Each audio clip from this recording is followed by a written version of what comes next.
Buenas tardes, presidente de ALUEX, Juan José Caravaca. Saludo también al resto de la Junta Directiva de la Asociación. Por supuesto, a nuestra conferenciante de hoy, María González Moya. Y a todos ustedes, señoras y señores, muy buenas tardes, bienvenidos, bienvenidas a la 18ª conferencia de ALUEX enmarcada, ya lo saben, dentro de su ciclo de conferencias ALUEX, un proyecto de futuro.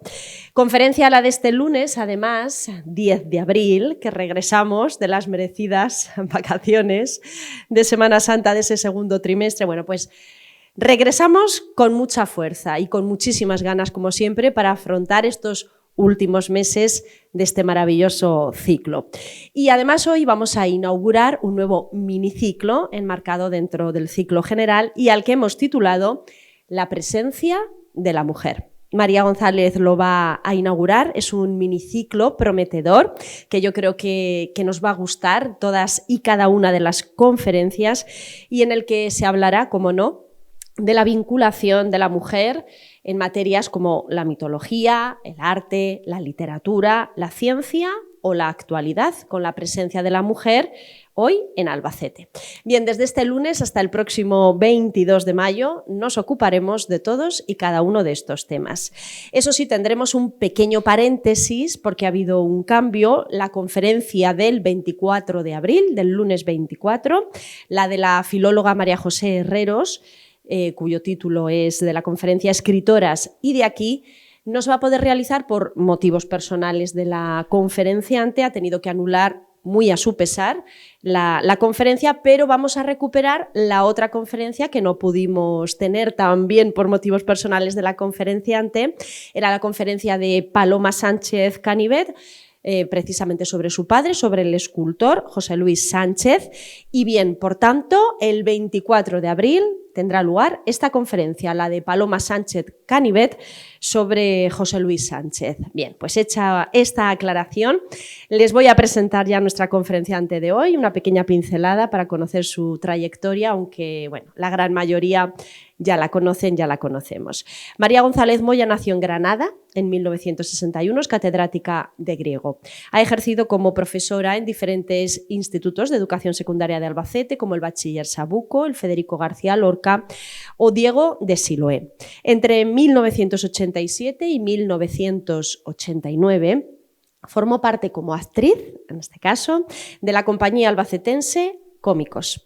Ya en 1995 funda la compañía de teatro clásico grecolatino Adinatón, compuesta por jóvenes estudiantes con los que llevó a escenarios como el de Mérida, Itálica o también Segóbriga diversas obras de diferentes dramaturgos griegos.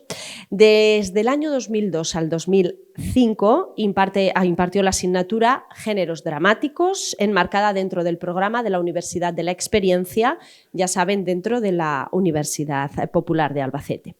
Bien, con la conferencia de hoy, Las mujeres de Ulises, otra lectura de la Odisea, María nos propone una nueva mirada, quizá, sobre la Odisea, para descubrir aquellos personajes, en este caso femeninos, quizá no tan analizados, que no solo, dice María, es que compartan protagonismo con el héroe en este caso, sino que en ocasiones incluso lo eclipsan.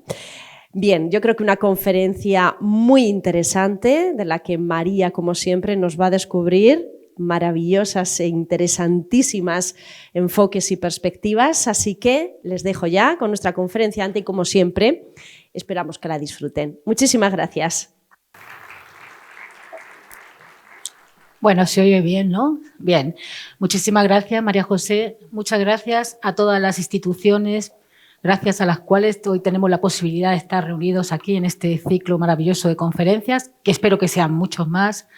Muchísimas gracias a la directiva de ALUEX y ALUEX por permitirme compartir esta maravillosa experiencia un año más.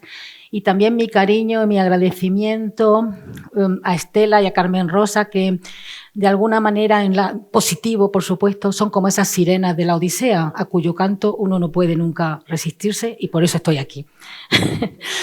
Bueno, vamos a empezar, si os parece bien, con unas precisiones terminológicas. Aunque el título de esta conferencia contiene el nombre de Ulises, que es efectivamente el nombre en latín del protagonista de la Odisea y el más conocido, a partir de ahora me voy a dirigir a él como Odiseo, que es tal y como lo denominaban los griegos. Utilizaré igualmente durante esta charla una bellísima palabra griega, nostos, regreso. La Odisea es un poema sobre el regreso. Si lo unimos al término griego algos, dolor, que encontramos, por ejemplo, en analgésico, cefalalgia, neuralgia, surge la palabra nostalgia, el dolor que causa el deseo de regresar. La Odisea es el poema de la nostalgia. Así, en la obra que vamos a analizar, a la búsqueda constante del nostos y de la patria se opone la tentación del olvido, representada por algunos personajes femeninos. Quisiera llamar la atención también sobre 3 palabras que pertenecen al mismo campo léxico: tejer, trama y tramar. Entre las acepciones que recoge el diccionario de la Real Academia Española acerca de tejer, encontramos las siguientes: formar en el telar la tela con la trama y la urdimbre, discurrir, idear un plan. Por lo que se refiere a trama, encontramos estas acepciones: conjunto de hilos que forman una tela, artificio, dolo, confabulación con que se perjudica a alguien, disposición interna con textura, ligazón entre las partes de un asunto y en especial el enredo de una obra dramática o novelesca. Las mujeres protagonistas de la Odisea tejen, tanto en un sentido literal como en un sentido metafórico. La diosa Atenea no es solo la diosa de la inteligencia y de la guerra entendida como estrategia, sino también la diosa de la artesanía y las manualidades, entre las cuales destaca el tejido. Atenea, que según la tradición enseñó las artes del telar a las mujeres, no maneja en esta obra el telar ni la rueca en un sentido literal, pero teje y desteje acontecimientos que permiten el avance de la trama. Circe, la conoceremos más adelante, cantaba melodiosamente mientras trabajaba en un telar grande. Calipso, de hermosos cabellos, también aparece sentada en su telar, pero si de grandes tejedoras tramadoras se trata, Penélope se lleva la palma. Ella también se afana en su telar en el piso de arriba, pero sabemos que lo que está haciendo es embaucar, tender una trampa, defenderse, tejer un sudario para su suegro durante el día y destejerlo a escondidas durante la noche. Es la táctica dilatoria que ella se ingenia para evitar elegir un nuevo marido entre los pretendientes que la acosan. Si yo menciono la palabra oikos, es probable que la primera imagen que se venga a la mente sea la de un yogur, griego para más señas. Más allá de esta asociación, la etimología de ecología o economía descansa sobre este término griego. El oikos es la casa, el hogar, la familia, el motivo del nostos. El mundo poético de la Odisea se divide entre los leales al oikos y los que intentan destruirlo. Al héroe se le permite matar en defensa del oikos, llegando incluso a unos extremos de crueldad que al lector actual le pueden parecer absolutamente desproporcionados. Para la presente conferencia, en el plano bibliográfico, he utilizado como fuente y motivo de inspiración las tesis doctorales de 3 jóvenes investigadoras de la Universidad de Murcia sobre Circe, Calipso y Nausicaa, respectivamente. En un plano más divulgativo, aunque no carente de profundidad, he disfrutado de la lectura de esta obra, Odiseicas, de Carmen Estrada, algunos de cuyos fragmentos recojo en este trabajo, y me permito recomendar también una novela de Madeleine Miller que fantasea sobre la vida y los amores de Circe. Con la Odisea ocurre como con otras grandes obras de la literatura universal. El Quijote, sin ir más lejos. Han poblado nuestra mente de referencias, somos capaces de reconocer los episodios más destacados e incluso citar de memoria algunos fragmentos, pero no siempre las hemos leído y mucho menos completas. Por eso he considerado conveniente elaborar un esquema que haga más fácil establecer los momentos fundamentales de la trama y el papel que juegan en ella los protagonistas. Atribuida a Homero y compuesta probablemente en el siglo VIII a.C., la Odisea tiene una narrativa bastante compleja en muchos sentidos. Aunque solo transcurren 40 o 41 días entre la asamblea de dioses que da comienzo a la obra y el final del poema, se narran hechos anteriores acaecidos a lo largo de 10 años y en lugares varios, esparcidos por todo el Mediterráneo. Con su famosa trama no lineal, el poema establece una distinción entre los acontecimientos que tienen lugar en su propio presente narrativo, que son narrados por el poeta, y acontecimientos anteriores que son narrados por los personajes dentro del poema. El tiempo avanza y retrocede, hay sorpresas, aventuras con seres fantásticos, pero también ambientes cortesanos y domésticos. Está narrada a varias voces que a veces nos dicen verdades y a veces nos dicen mentiras. Está plagada de ocultaciones y de reconocimientos. 10 años durará el viaje de regreso de Odiseo a Ítaca tras la guerra de Troya. Pero hay que tener en cuenta que de esos 10 años, 8 los pasó compartiendo el lecho de 2 bellas diosas. Ni tan mal. La obra comienza con una asamblea de dioses en el Olimpo, en la que a instancias de Atenea, que se presenta desde el principio como la gran protectora de Odiseo, se comenta la situación del héroe, que lleva retenido 7 años por la ninfa Calipso en la isla de Ogygia.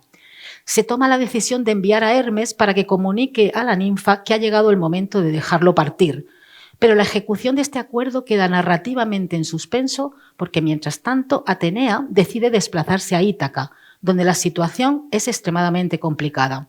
Tras 20 años de ausencia de Odiseo, 10 en Troya guerreando y 10 de un viaje de retorno en el que la ausencia de noticias hace presuponer su muerte, el palacio se ha llenado de pretendientes gorrones que no solo aspiran a convertirse en el nuevo esposo de la reina Penélope, sino que también conspiran contra la vida de su hijo Telémaco y consumen en banquetes interminables los bienes del palacio.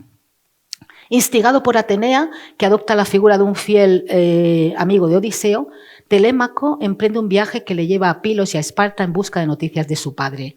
En Esparta será recibido por el rey Menelao y la mismísima Helena, que ha vuelto a su palacio y a los brazos de su esposo una vez acabada la guerra de Troya.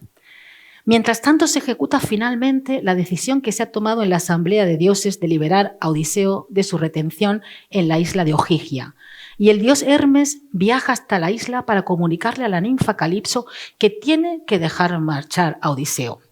Un Odiseo que pasa los días consumido por la nostalgia de su patria y su familia y ha renunciado a la eternidad y a la eterna juventud que le ha ofrecido la ninfa si permanece a su lado, y que recibe la noticia de su liberación con gran alegría. Abandona la isla ante la terrible desolación de Calipso y tras 17 días de navegación sufre un naufragio y llega a la isla de Esqueria, habitada por los feacios. Vais siguiendo, ¿verdad? En el esquema un poco el orden. A la orilla del mar es descubierto y rescatado por la princesa Nausica y será en el palacio de su padre Alcino y de su madre Arete, donde Odiseo narrará en una visión retrospectiva sus aventuras desde que salió de Troya. Están aquí. Este es el único lugar de la Odisea en el que vamos a encontrar un relato continuo en orden cronológico de todas las peripecias de Odiseo, que son, entre las más importantes, solo citaré las más importantes, las siguientes. La llegada a la tierra de los cíclopes y el famoso episodio de Polifemo, la estancia de 1 año en la isla de Ea junto a la diosa Circe.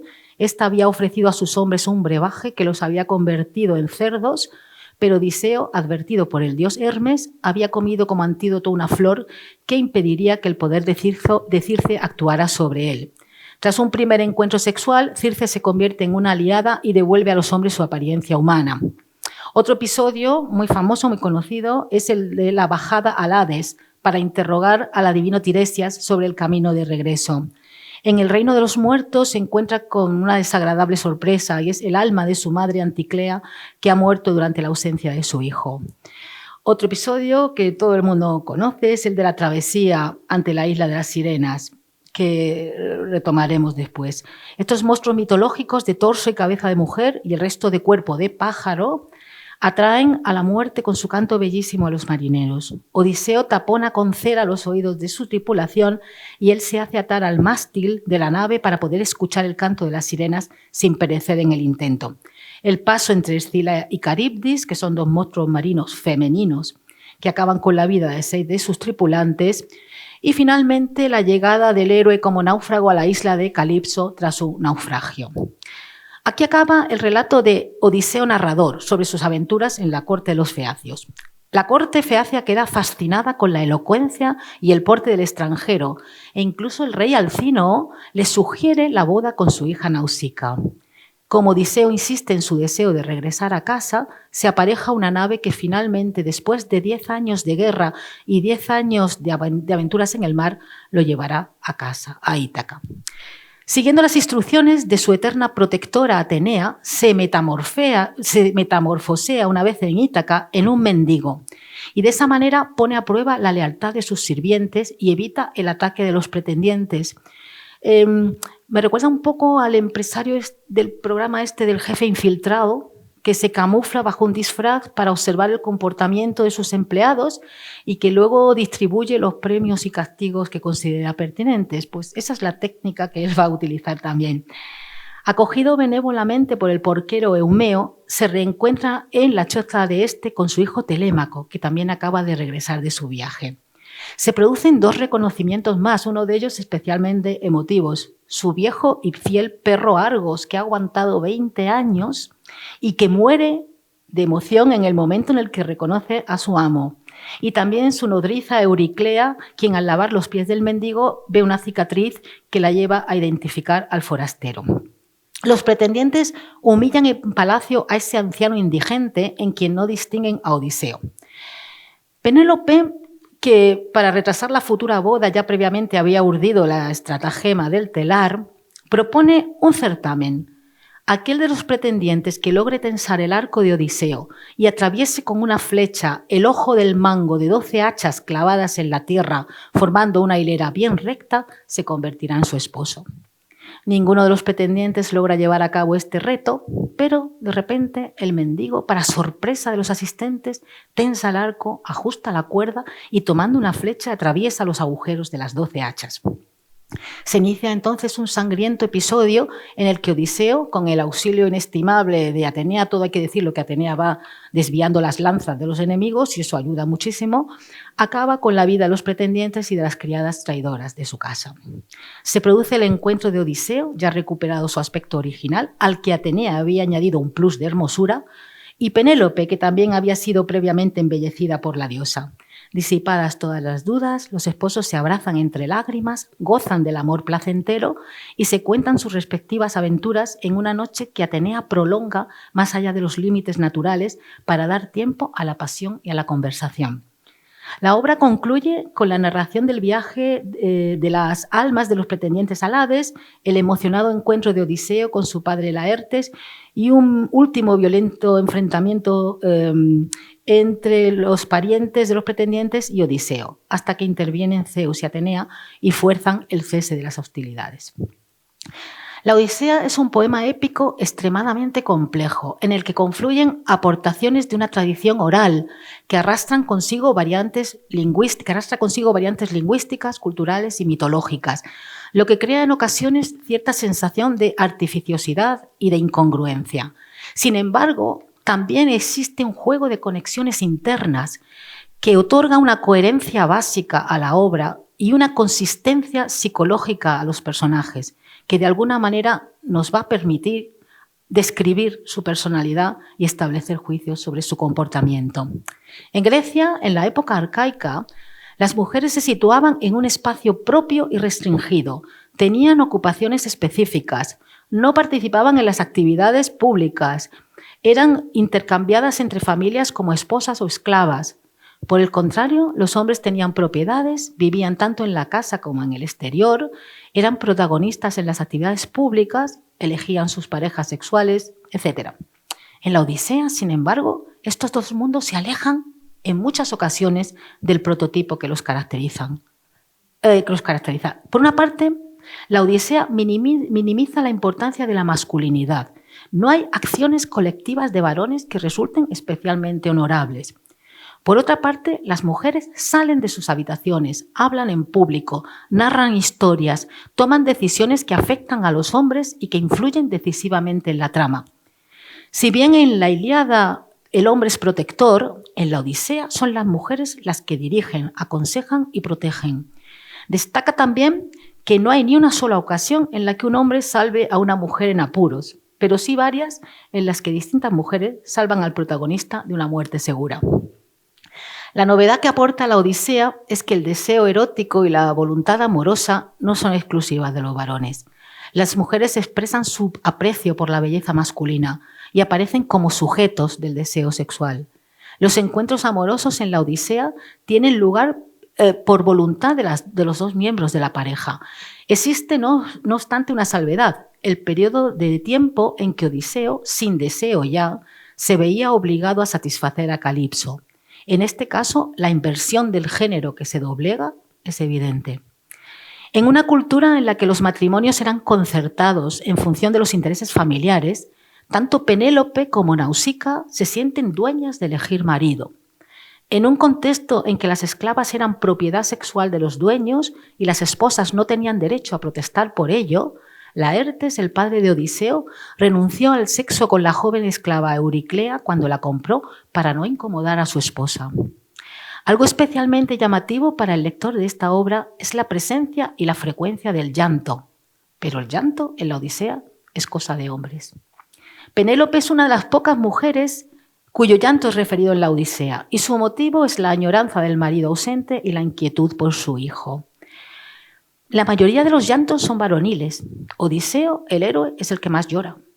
De emoción al oír al Aedo de Módoco cantar sucesos de la guerra de los que él fue protagonista, de desesperación ante el canibalismo del Cíclope, de decepción al ver abierto el odre de los vientos cuando estaban ya a punto de arribar a Ítaca, de miedo al adentrarse en la isla de Circe, sobrecogido de terror al saber que debe penetrar en el reino de los muertos, de tristeza por no poder abrazar a su madre, o de añoranza por su tierra cuando se sienta día a día a orillas del mar retenido por Calipso.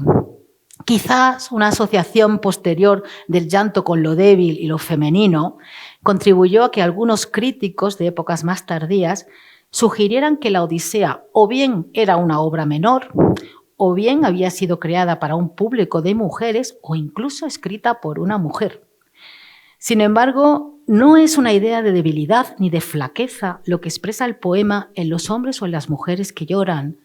Incluso en un símil en el que el llanto de Odiseo se compara con el de una mujer que se lamenta ante el cadáver de su esposo muerto en la batalla, no se enfatiza el hecho de que esté llorando como un hombre cobarde o temeroso, sino el hecho de que está llorando como una mujer valiente.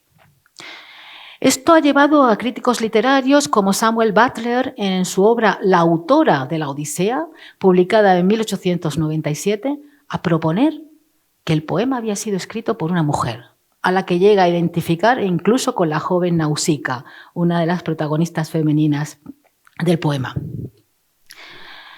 Junto a las mujeres que decididamente contribuyen al feliz regreso de Odiseo a Ítaca, se encuentran también otros personajes femeninos que o suponen un retraso en el nostos o lo dificultan abiertamente.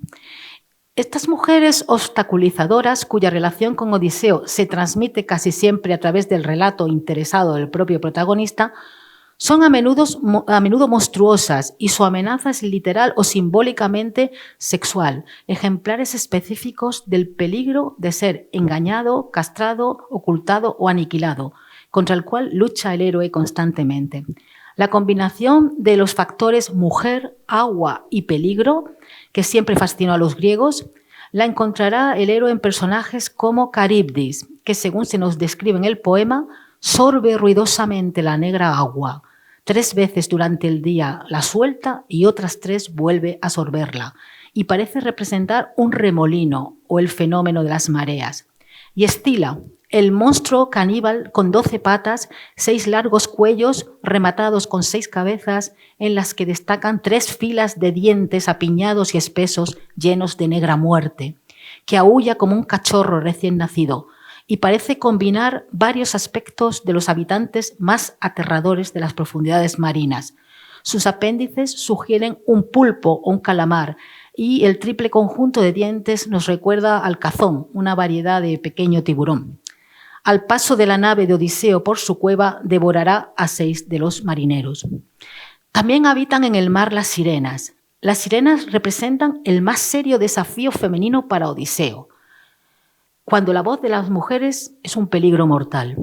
El maestro manipulador de palabras aparece hechizado él mismo por el canto de estos monstruos femeninos.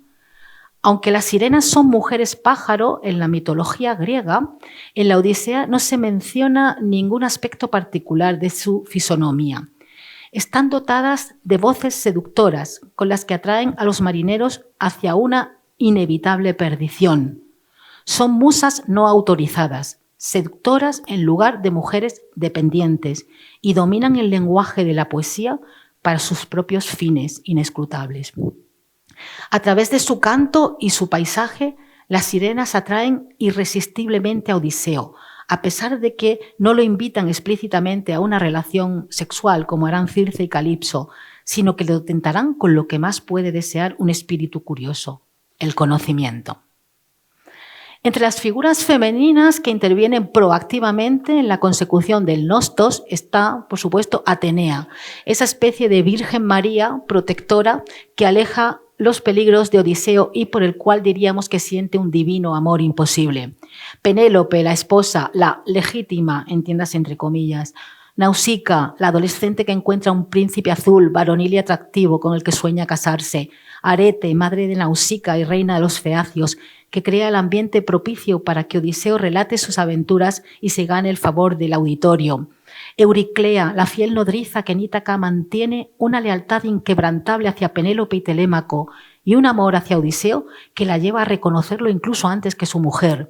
Anticlea, la madre del héroe, a la que encuentra en el mundo de los muertos y le transmite noticias que le permiten conocer la situación en su palacio. Y Helena, la Helena ex de Troya, que aunque no entra en contacto directo con Odiseo, ofrece a su hijo información y consuelo.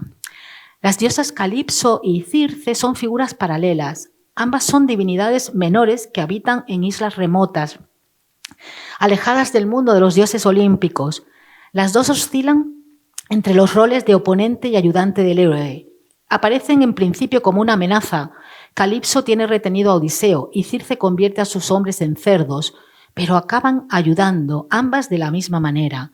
Acogen a Odiseo en su morada, lo seducen, lo alimentan, lo bañan, lo visten y lo preparan para otro viaje, le dan consejos y le mandan un viento favorable. Un episodio bastante excepcional en la Odisea y difícil de entender y de aceptar, teniendo en cuenta la especial delicadeza en el trato hacia las mujeres que muestra la obra en general, es la crudelísima condena a muerte de las 12 criadas. Odiseo ordena que las maten con las espadas para que se olviden completamente de Afrodita, al servicio de la cual gozaban junto a los pretendientes con los que se acostaban en secreto. Parece una decisión movida por la moral y el decoro, pero tal vez la mayor falta que cometieron fue acostarse con unos enemigos de su dueño y sin el permiso del mismo. Y ni siquiera tuvieron una muerte rápida y digna bajo el filo de una espada. Telémaco, el hijo de Odiseo, llevado del resentimiento que ha penetrado en él tras la prolongada humillación de los pretendientes de su madre, las ahorca en fila una detrás de otra, componiendo una imagen de enorme plasticidad. Como tordos o palomas, así las esclavas tenían sus cabezas en fila y en torno a sus cuellos había lazos para que murieran de la forma más lamentable. Estuvieron agitando sus pies entre convulsiones un rato, no mucho tiempo. Vamos a entrar con más detalle en el análisis de las protagonistas femeninas que habitan en el mundo de Odiseo, empezando por aquella que desde casi los primeros versos hasta los últimos muestra su desvelo por el héroe, Atenea. Nacida ya adulta y armada con casco y lanza de la cabeza de Zeus, quien previamente había devorado a su madre Metis, la naturaleza de Atenea es fiel a sus orígenes. Su combinación única de rasgos masculinos y femeninos la convierten en la hija ideal para Zeus, alguien que se asemeja a su padre, pero no amenaza con desplazarlo o perturbar el orden mundial que él controla. Ella es una diosa guerrera que posee las cualidades masculinas altamente apreciadas de la fuerza y la astucia en la batalla, pero le falta... ¿Suena mucho esto? ¿No? Bien, pero le falta la brutalidad y la irracionalidad del dios de la guerra, Ares. Así se identifica estrechamente con la civilización y el triunfo de la civilización sobre la barbarie. Al mismo tiempo, Atenea no posee ninguna de las cualidades peligrosas típicamente asociadas con las mujeres. Sobre todo, ella es una diosa virgen que evita el volátil reino de la sexualidad y las lealtades divididas a causa del matrimonio y de la maternidad. Poseidón, dios del mar, trata de impedir que Odiseo regrese a Ítaca, desencadenando en momentos críticos terribles oleajes que hacen naufragar los barcos. En cambio, el repertorio de actuación de Atenea es mucho más amplio. Influye sobre las fuerzas naturales, como cuando calma el viento o prolonga la noche. Otras veces es fuente de inspiración para los humanos, a los que ya en el sueño o en la vigilia aporta ideas y levanta ánimos. Adopta distintas apariencias para involucrarse en todos los berenjenales. Y como reina de las metamorfosis, dejaría pálido al propio Mortadelo. La veremos convertida en Mentes y Mentor, amigos y aliados de Odiseo, en Ítaca. Al propio Odiseo se le aparecerá convertida en niña, en pastor, en heraldo. Desaparece de escena convertida en pájaro y llega incluso a usurpar el aspecto de Telémaco. Pero le gusta mucho más participar directamente en los embrollos. Donde quizás se evidencia una actitud especialmente torticera de Atenea es con relación a Penélope. Aunque la protege en todo momento, vierte el dulce sueño sobre sus párpados cuando el llanto y el dolor agotan a la reina de Ítaca, aunque la somete a procesos mágicos de restauración y aumento de su belleza para cautivar a los pretendientes y seducir aún más el corazón de su marido, se insinúa en ciertos momentos una desconfianza y una malevolencia que siembran sutilmente la duda en Odiseo e incluso Telémaco. Con su poder olímpico y su omnisciencia, Atenea no puede tener dudas sobre la lealtad completa de Penélope hacia su marido. La diosa, sin pretender indicar que Penélope se inclina hacia los pretendientes, de hecho asegurándole a Odiseo que es totalmente leal, se empeña en que Odiseo, una vez arribado a su palacio de Ítaca con la apariencia de mendigo, nunca una fuerzas con su esposa, ni le revele su identidad hasta que el peligro de los pretendientes haya sido vencido. Alega, como pretexto, que no le conviene exponerse haciendo preguntas hasta que ponga a prueba a su esposa. Le insta sutilmente a tratar a Penélope como si fuera desleal, aunque no lo es. Con esa actitud, Atenea refuerza presupuestos misóginos de los que de los que Penélope es en efecto una víctima. Solo cuando los pretendientes han sido eliminados, Atenea restaura a Odiseo a su apariencia juvenil y prolonga la noche para que puedan disfrutar de su regreso al lecho matrimonial. No solo en la mente de Penélope, también en la de su hijo, sembrará la diosa la desconfianza. En cierto momento le insinúa a Telémaco la posibilidad de que Penélope ya tenga en mente la opción de un nuevo matrimonio y le da al joven este consejo: guárdate de que no se lleve de casa contra tu voluntad algún bien, pues ya sabes cómo es el alma de una mujer. Está dispuesta a acrecentar la casa de quien se desposa, olvidando y despreocupándose de sus primeros hijos y de su esposo una vez que ha muerto. ¿Por qué actúa Atenea con esta evidente falta de solidaridad femenina con Penélope? La envidia en el fondo de su divino corazón porque la esposa de Odiseo puede gozar del amor con un hombre que a ella le está absolutamente vedado en su condición de diosa virgen. Es innegable que existe una cierta atracción física de Atenea hacia el héroe, pero a pesar de la insinuación de coqueteo en sus tratos con él, la eficacia de Atenea en la gestión de la trama de la Odisea se basa en el hecho de que ella es virgen, tanto como diosa. Al no tener planes sexuales con Odiseo, Atenea carece de motivos para la traición o para la retención. Más allá de esta mezcla de preocupación maternal y solicitud de amante, lo que siente Atenea por Odiseo es el reconocimiento en él de cualidades propias de ella, el respeto y la admiración por este tesoro compartido y una profunda sensación de camaradería. Cuando Odiseo acaba de llegar a Ítaca, Atenea se le aparece camuflada en su enésimo avatar y él intenta engañarla con su enésima autobiografía falsa. Entonces la diosa, con una sonrisa y una caricia, pone fin a la mascarada con estas palabras: desdichado, astuto, que no te hartas de mentir. ¿Es que ni siquiera en tu propia tierra vas a poner fin a los engaños y a las palabras mentirosas que te son tan queridas? Vamos, no hablemos más, pues los dos conocemos la astucia. Tú eres el mejor de los mortales en el consejo y con la palabra, y yo tengo fama entre los dioses por mi previsión y mi astucia. Y añade: en tu pecho hay la misma cordura, siempre. Por eso no puedo abandonarte en el dolor, porque eres discreto, sagaz y sensato. La diosa Atenea dedica a la causa de Odiseo su habilidad masculina como luchadora y su habilidad femenina como tejedora de tramas, ideando un final exitoso a su historia. ¿Y qué si para conseguirlo Atenea embrolla, transforma, oculta y confunde? Sin esta maravillosa tejedora de intrigas, ¿en qué habría quedado la trama de la Odisea? Poco se dice del aspecto físico de Penélope. En algunos momentos del poema actúa la propia Atenea embelleciéndola, de modo que ante la presencia de la reina, las rodillas de los pretendientes se debilitaron allí mismo, pues había hechizado su corazón con el deseo y todos desearon acostarse junto a ella. Potenciada o no por la ayuda divina, la belleza de Penélope es elogiada en varias ocasiones. También sabemos que era una joven recién casada cuando los griegos partieron a la guerra de Troya y albergaba en su seno un hijo, al que Odiseo no conocerá hasta su retorno a Ítaca, 20 años después.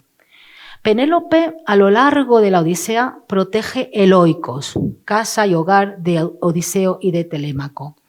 Según el juicio de varios personajes masculinos, incluido Odiseo, la gloria de Penélope reside en la lealtad a su marido y al Oikos, y en la ingeniosidad con la que expresa esta lealtad. Pero el poema también muestra a una Penélope con una mente propia, no simplemente una en armonía con la de su marido. Sería simplista adoptar la lectura estándar y patriarcal de Penélope. La Odisea da a su audiencia la oportunidad de observar a una mujer como agente moral, manteniendo una actitud crítica y tomando decisiones éticas autónomas. Entre ellas, la de sí y cuándo casarse de nuevo. Penélope se enfrenta a un dilema que define clara y racionalmente: o bien esperar a Ulises, a Odiseo, que ya no parece estar entre los vivos, o convertirse en esposa de alguno de los pretendientes y abandonar la casa de su marido para siempre. En presencia de los pretendientes, de Telémaco y del propio Odiseo, que se encuentra ya en palacio bajo la apariencia de mendigo, reproduce las palabras de Odiseo cuando se despidió para zarpar hacia Troya. Él la tomó por la muñeca de su mano derecha y ante la incertidumbre de si sobreviviría a la guerra le dijo: «Cuida tú aquí de todo, presta atención a mis padres en el palacio como ahora o todavía más cuando yo esté lejos. Cuando veas que mi hijo ya tiene barba, cásate con quien desees y abandona tu casa». Su elección aparece pues profundamente condicionada por las instrucciones de despedida de Odiseo.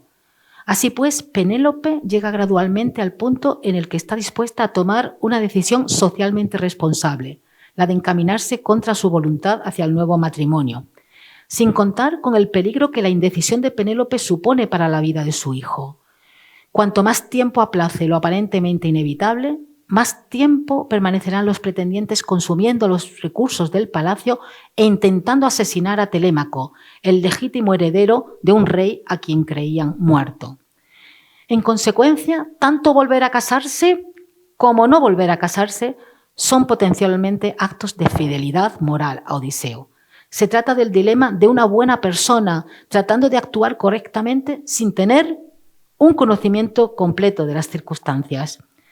No olvidemos que cuando Penélope se ve forzada a establecer el concurso del arco, Odiseo, que ya está presente en el palacio bajo su disfraz de mendigo, sigue evitando revelarle la identidad y acabar de esta manera con la angustia de su mujer.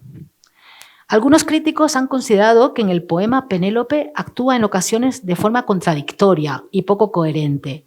¿Por qué coquetea con los pretendientes, les envía recados y les mantiene la esperanza al tiempo que se queja de su acoso?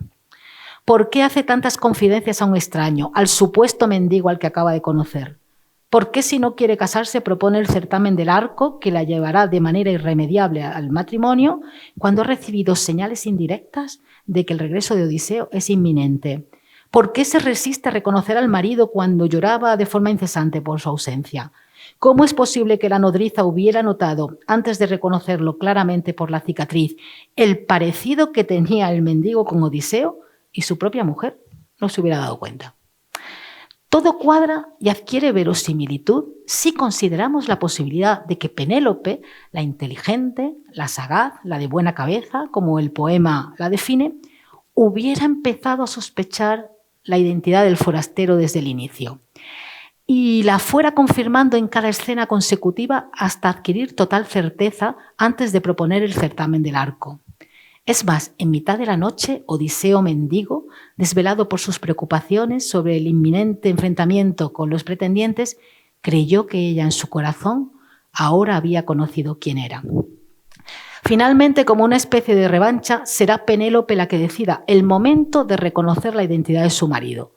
Cuando ya se ha producido la matanza de los pretendientes, por más que Euriclea le asegure que es Odiseo quien la ha llevado a cabo, por más que Telémaco la acuse de tener un corazón cruel por negarse a aceptar sin más que ese hombre cubierto de sangre y polvo es su marido, por más que el propio Odiseo se encuentre sentado frente a ella con la vista baja esperando su bienvenida, Penélope decide que es ella ahora la que va a marcar los tiempos. Y dice: si en verdad es Odiseo y ha llegado a casa, nos reconoceremos mutuamente mejor, pues tenemos señales secretas para los demás que solo nosotros conocemos. Invierte sus papeles para asumir el papel de poner a prueba a quien la ha puesto a prueba durante tanto tiempo. Ordena que saquen de la alcoba nupcial el lecho de Odiseo para que él pueda descansar.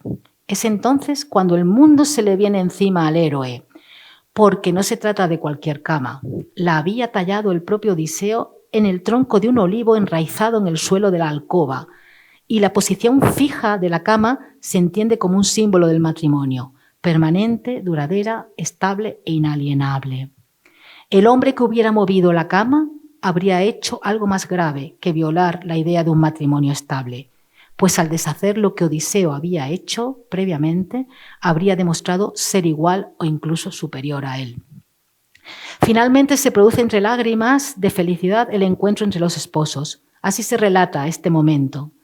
Y cuando habían gozado del amor placentero, se complacían los dos esposos contándose mutuamente ella cuánto había soportado en el palacio y por su parte Odiseo, de linaje divino, le contó cuántas penalidades había causado a los hombres y cuántas había padecido él mismo con fatiga. Penélope gozaba escuchándolo y el sueño no cayó sobre sus párpados hasta que contara todo. Y ahí estaba Atenea una vez más, que tuvo que prolongar una noche para que los dos amantes y narradores apasionados pudieran compensar 20 años de ausencia. El personaje de Circe, con todas sus contradicciones, es quizás uno de los más complejos e inconfundibles de la Odisea. Es demoníaca y amenazante, pero también protectora y ayudante, inteligente y misteriosa. Una espléndida anfitriona, consejera divina, sincera y fiel a su palabra, sensual y atrayente, amante entregada pero no posesiva. Odiseo y sus hombres llegan a la isla de Ea. Un grupo marcha en misión de reconocimiento y llega a un palacio en cuyo interior se encuentra Circe. Ella tejía dentro cantando bellamente y trabajando en su telar con lanzadera de oro. La ocupación de la diosa en el telar genera una idea respetable y tradicional, mientras que el canto introduce un elemento de seducción y peligrosidad que evoca a las sirenas. La maga ofrece a los huéspedes una mezcla a la que agrega pócimas mágicas. Una vez que han bebido la pócima, Circe golpea a los hombres con su varita y los transforma en cerdos. Odiseo parte al rescate de sus compañeros, pero Hermes aparece en su camino para prevenirlo del peligro y ayudarle. El dios le comunica los maléficos propósitos de Circe. Ella tratará de hechizarlo, pero siguiendo las instrucciones de Hermes, el héroe podrá vencerla gracias a la inmunidad que le confiere el antídoto mágico que Hermes le trae, una planta que es un filtro benéfico para neutralizar los venenos de la diosa. Cuando la magia de Circe no surte efecto en Odiseo, el héroe saca la espada del muslo y se lanza contra ella como queriendo matarla. La diosa lo invita a acostarse con ella. Él aceptó y tras hacer el amor le pide a Circe que libere a sus compañeros de su condición porcina.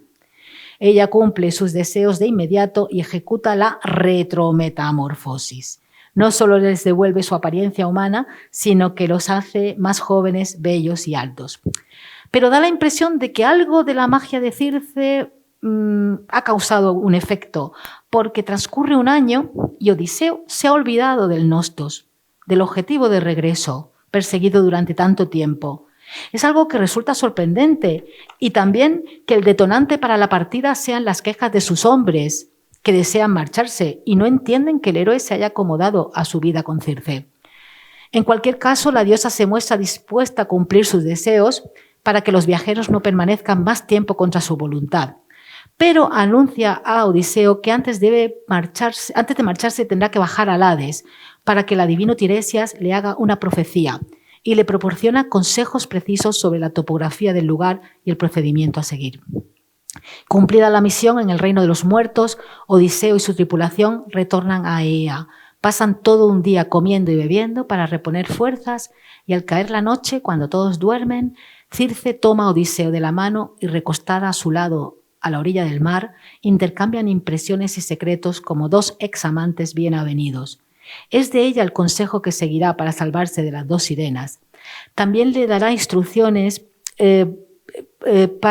sobre cómo sortear el paso entre Escila y Caribdis y le recomienda que en la isla de Trinaquia respete los rebaños sagrados del dios Helios, pues de lo contrario Odiseo volverá a Ítaca tarde y habiendo perdido a todos sus compañeros, que es lo que sucede.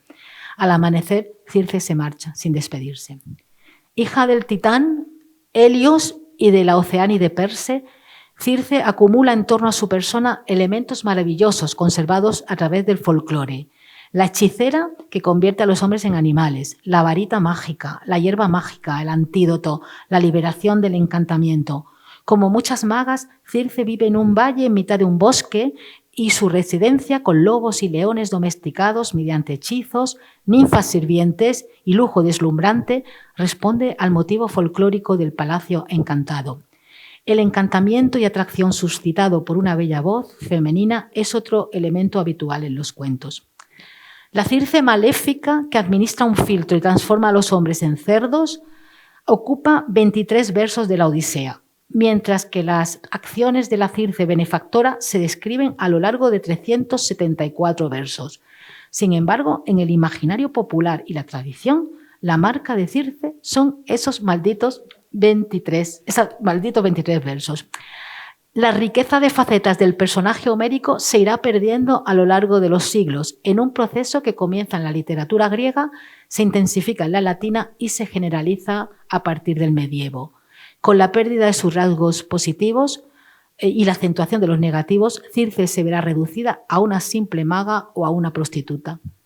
La moralización de los mitos paganos verá en Circe la representación del placer, la tentación o el engaño que supone un peligro para el hombre. Y verá en Ulises la prudencia o sensatez necesaria para escapar de estas desviaciones y encontrar el camino de la salvación de su alma. Sin embargo, en los siglos XX y XXI se ha producido una especie de rehabilitación de la figura de Circe con fines literarios o ideológicos. Y en la esfera de los movimientos feministas ha encontrado también Circe una revisión reivindicativa. En la poesía española de los últimos decenios no son infrecuentes las reminiscencias del tema de Circe. Voy a terminar el análisis de esta mujer fascinante con unos versos del poema Circe esgrime un argumento, de Silvia Ungidos, publicado en 1997. Si regresas, Ulises, encontrarás allí en Ítaca una mujer cobarde, Penélope ojerosa, que afanosa y sin saberlo, le teje y le desteje una mortaja al amor. Ella pretende aferrarse y aferraros a lo eterno. Más enemigo del amor y de la vida que mis venenos es vuestro matrimonio, vil encierro. Quédate, Ulises, sé un cerdo. El personaje de Calipso en la Odisea es una figura enigmática que aparece siempre envuelta en una aura de ambigüedad y de misterio. Los interrogantes comienzan ya por su propio nombre. Es ampliamente aceptado que el nombre propio Calipso deriva de la raíz del verbo griego kalipto, esconder, ocultar, que encontramos también en palabras como eucalipto o apocalipsis. En el episodio de Calipso confluyen 4 ejes temáticos fundamentales, a saber, la tentación de la inmortalidad, la retención del héroe, el rechazo de él sustentado en la nostalgia por su patria y el amor no correspondido. El episodio comienza con la llegada a la isla de Ogygia del dios Hermes para comunicar a la ninfa Calipso que por voluntad de los dioses ha llegado el momento de dejar partir a Odiseo. Este había arribado 7 años atrás, como hemos visto, único superviviente de un naufragio, y había sido amorosamente acogido, agasajado y retenido por la ninfa, que lo acosa continuamente con su oferta de inmortalidad y con la pretensión de hacerlo su esposo. Pero Odiseo nunca cede y vive sumido en una profunda tristeza anhelando el retorno. Y nunca sus ojos se saciaban de las lágrimas y se le esfumaba su dulce vida, doliéndose por el regreso, pues ya no le agradaba a la ninfa. En verdad, por las noches dormía también por la fuerza en las huecas grutas, sin desearlo, junto con la que lo deseaba. Ese ya no le agradaba a la ninfa da a entender que en alguno de los 7 años que permaneció con ella, Odiseo sí la amó y la deseó.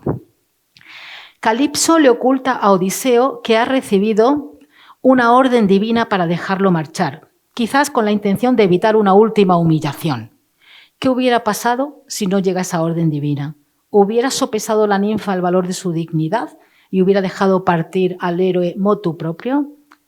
Calipso no va a renunciar a Odiseo sin un último intento y vuelve a ofrecerle la inmortalidad, que él vuelve a rechazar diplomáticamente. Como en una suerte de apacible epílogo a su relación, se entregan a una última noche de amor aparentemente consentida por ambos. Él permanecerá 4 días más en la isla construyendo una balsa y luego partirá para siempre.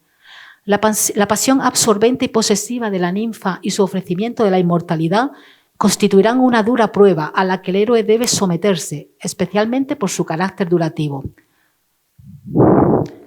Aunque no siempre haya sido una convivencia feliz, con Calipso Odiseo ha vivido durante 7 largos años. En este sentido, la figura con la que Calipso resulta comparable es curiosamente la de la propia Penélope, con la que Odiseo ha convivido mucho menos tiempo que con la ninfa de Ogygia. Ambas son mujeres maduras a las que les une un vínculo emocional con Odiseo y que han compartido con él una existencia de tipo conyugal, legítima o no. Su egocentrismo causa un gran mal a Odiseo, pero es justo afirmar que la diosa nunca busca de forma intencional su daño. Calipso puede amar de forma equivocada, pero ama, al fin y al cabo.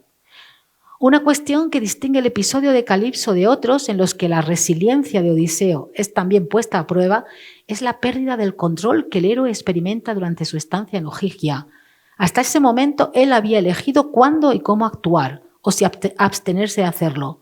En Ogygia, en cambio, el héroe está completamente en manos de la ninfa, cuyos deseos prevalecen sobre los suyos propios. Está sujeto al deseo que Calipso experimenta por él, aunque no puede corresponderle, y en un caso llamativo de inversión de género que se doblega, se encuentra convertido prácticamente en un esclavo sexual. Finalmente, Odiseo elige ser recordado como el héroe de la Odisea sobre el olvido entre los mortales que acompañaría una existencia como marido de Calipso. Esta elección es tan significativa como la decisión de Aquiles de morir en Troya y lograr la gloria imperecedera en lugar de volver a una larga vida sin gloria. Como opina el autor portugués José María Essa de Queiroz en su cuento La perfección, basado en la historia de Calipso y Odiseo, el ser humano, por su propia naturaleza defectuosa y efímera, no puede soportar la pureza perpetua de la inmortalidad.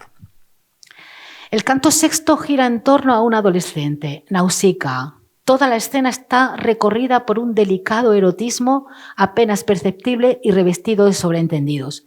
Nausicaa, la joven princesa feacia que habita en la isla de Esqueria, es una de las figuras más atractivas del poema. El episodio de los feacios es relevante en el conjunto de la obra por 2 motivos. Constituye la última etapa de las aventuras de Odiseo antes de llegar a su hogar y es el marco en el que Odiseo se convierte en narrador y cuenta retrospectivamente sus peripecias tras salir de Troya. La llegada del héroe a Esqueria va precedida de un naufragio, 17 días después de abandonar a Calipso. Finalmente alcanza tierra firme y, agotado por los sufrimientos, se acuesta a dormir a la intemperie. Obviamente, Atenea podría haber intervenido directamente para garantizar la salvación del héroe, pero ya hemos visto que sus soluciones suelen ser mucho más imaginativas. En este caso, a través de algo que podríamos llamar epifanía onírica, se introduce en el sueño de Nausicaa adoptando el aspecto de una de sus amigas. Bajo esta apariencia, la apremia para que vaya a lavar los vestidos, relacionándolo hábilmente con la idea del cercano matrimonio de la joven. Nausicaa, ¿por qué tan indolente te parió tu madre?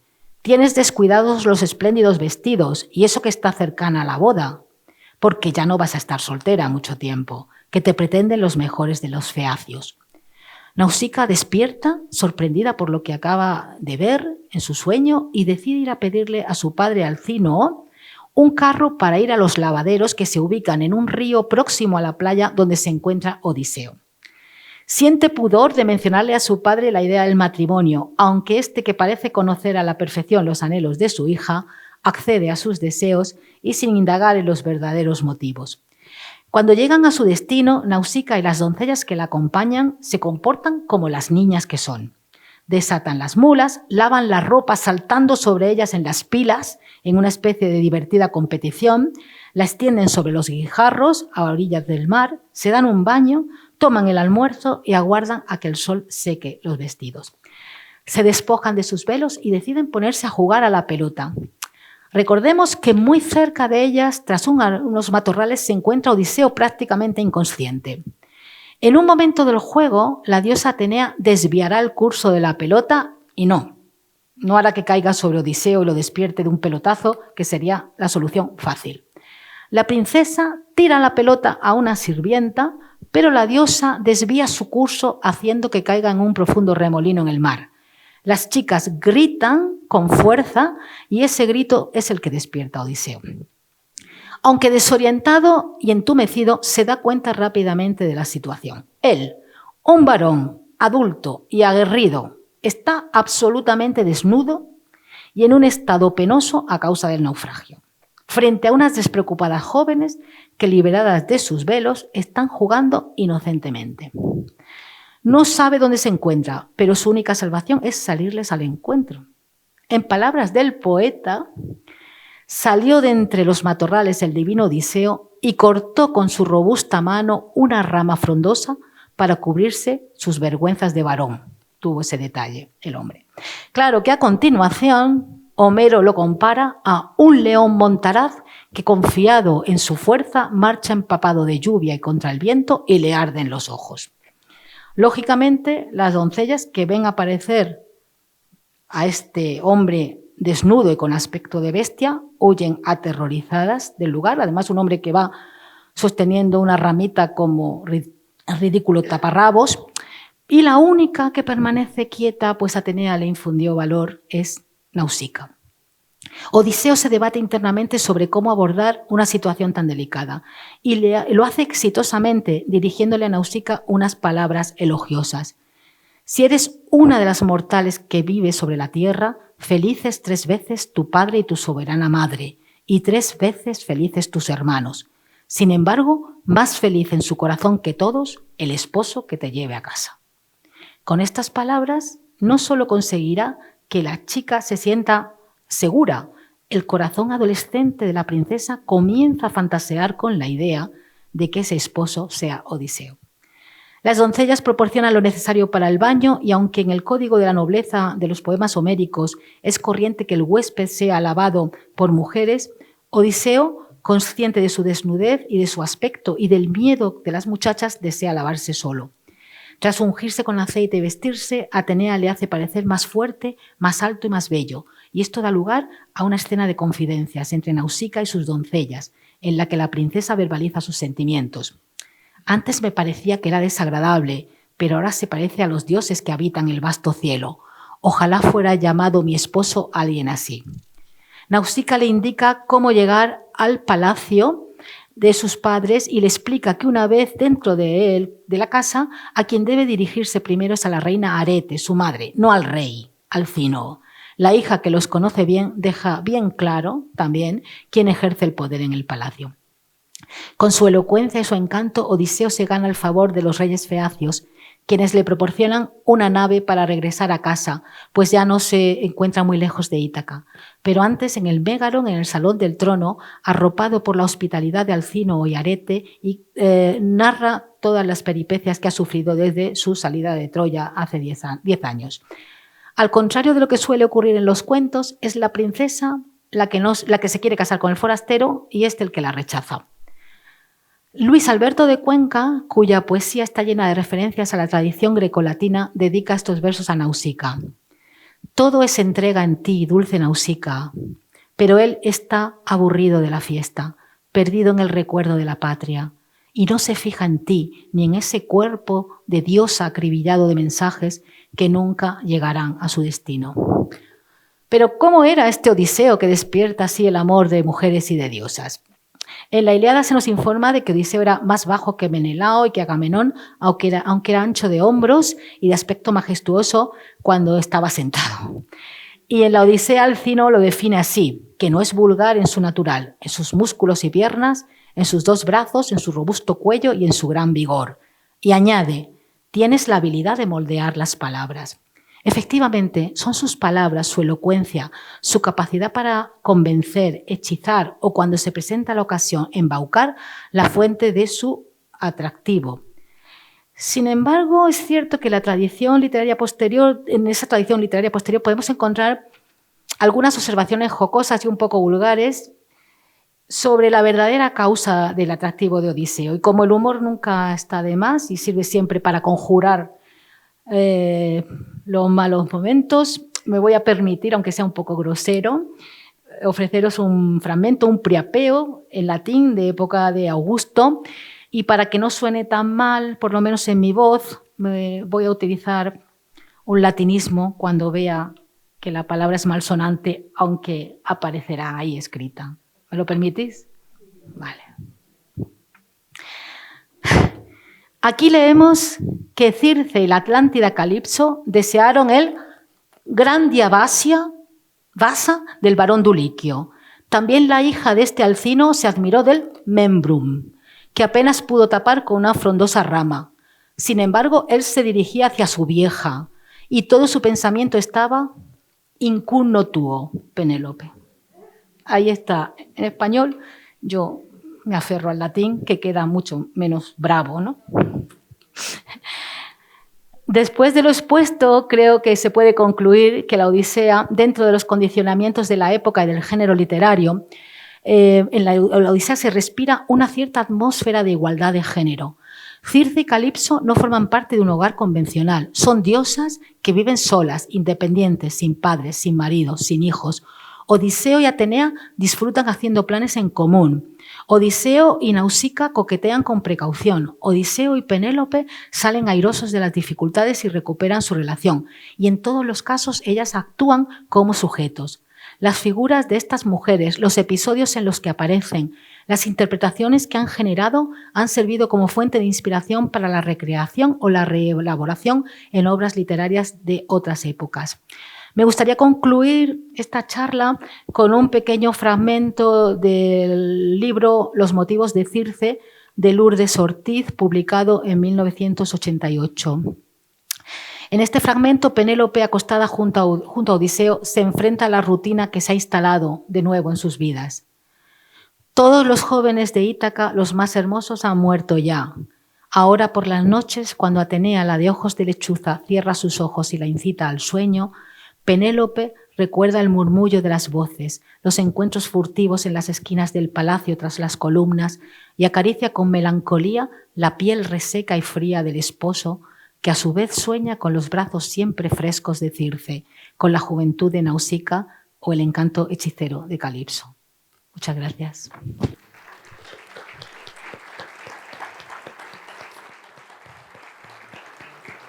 Si hay alguna pregunta o algún comentario.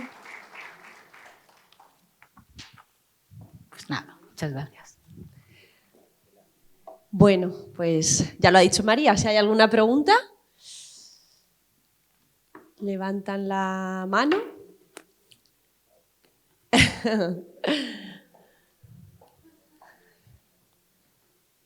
¿Sí? ¿Ha quedado todo claro? Sí. Sobre todo la hora que es, ¿no? Bueno, tenemos un poquito de tiempo. Sí, se podría formular alguna pregunta. ¿Sí, Joaquín? Venga, hay que animarse. Siempre se tiene que animar a alguien primero. Venga, a ver. Enhorabuena, María, porque desde luego has demostrado un exhaustivo conocimiento del poema épico. Independientemente de que has actualizado el personaje de Circe, que creo que ha quedado medianamente claro su actualización, y de la anécdota esa del jefe infiltrado, tal como se trataba en el argumento, según tu criterio, sí me gustaría saber, en la actualidad, en el 2023, qué concepto, qué idea o qué capítulo o qué personaje sigue vigente, según tu criterio, hoy en día. Bueno, pues yo creo que todavía seguimos hablando del canto de las sirenas, cuando alguien se deja engañar por una tentación, algo que va a redundar en su perjuicio, pero que en principio resulta atractivo. Seguimos hablando de Penélope como paradigma de la fidelidad. Seguimos hablando de tejer y destejer como estrategia, como trampa. Yo no me he podido detener en esta pervivencia de la figura femenina de la Odisea, pero en las tesis doctorales que he enunciado al principio de mi trabajo se recoge hasta prácticamente el día de hoy la presencia en la literatura y en las artes plásticas, la influencia de estas mujeres. ¿Que cuál de ellas es más importante? Pues si todos reconocemos lo que es escuchar canto de sirenas, ahí viene la expresión. Si entendemos lo que es Penélope, que teje y desteje, la mujer fiel, Atenea, pues quizás sean los personajes más conocidos. Aunque a mí, por ejemplo, el episodio de Nausicaa es que me parece de una ternura que un hombre que está agonizante prácticamente se dé cuenta de que esté desnudo y tenga ese detalle, esa delicadeza, que yo creo que si sobreviviéramos a un accidente de aviación, y encontráramos a alguien que pudiera ayudarnos, no me imagino que ninguno parara mientes en que está desnudo vestido, ¿no? Y él, sin embargo, tiene ese gesto de delicadeza, ¿no? Pero, pues no sé, la sirena, Nausicaa, Atenea, Penélope, quizás. Gracias. De nada. ¿Alguna pregunta más? ¿No?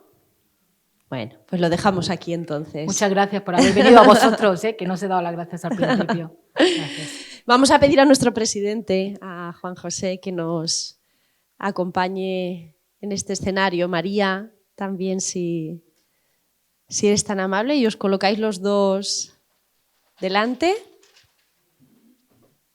Sí, ahí delante de la mesa, por ejemplo. María, porque desde la asociación, desde Aluex, quieren tener este detalle para agradecerte, como no, tu participación en este ciclo de conferencias.